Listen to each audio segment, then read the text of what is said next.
এদেশের মানুষ সংখ্যাগরিষ্ঠ মানুষের দরিদ্র, সবার বাসায় তো আর এসি নেই,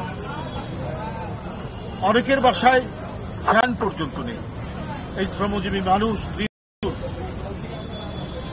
তারা কি করে বাঁচবে? এই যে আজকে এক মাসের মতো যে খরা, যে অগ্নি প্রবাহ, আগুনের মনে হচ্ছে স্রোত বয়ে যাচ্ছে সারা বাংলাদেশে, এগুলোর জন্য পূর্ব প্রস্তুতি থাকা, এইটা এই সরকার কোনোদিনই গণ্য করে না। কোনোদিনই তারা এটা মনে করে না যে আমাদের একটা প্রস্তুতি থাকা দরকার। আপনি যদি কথা বলেন, ওবায়দুল কাদের সাহেব 3টা ডিগবাজি দিয়ে অনর্গল মিথ্যা কথা বলে যাবেন, অনর্গল মিথ্যা কথা বলে যাবেন। এই যে 1 মাস হয়ে গেল, এখানে এই শ্রমজীবী মানুষকে বাঁচানোর জন্য তো একটা সরকারি পদক্ষেপ থাকতে পারে।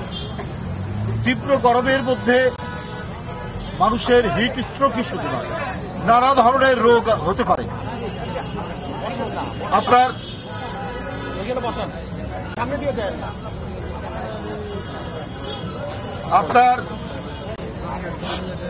সময়, কাজের সময় আপনার ভিন্ন করা যেতে পারত।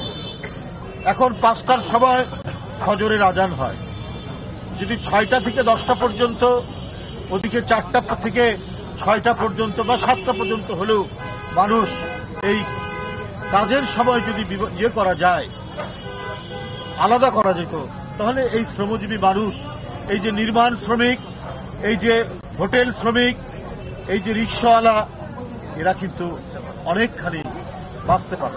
শুধু তারা না, প্রত্যেকেই যারা বরং ঊর্ধ্বতন যারা চাকরি করেন, কাজ করেন, এই টাইম টেবিলটা যদি তারা ভিন্ন করতেন, তাতেও অনেক মানুষ এই রৌদ্রের তাপের নিপীড়ন থেকে তারা বাঁচতে পারত।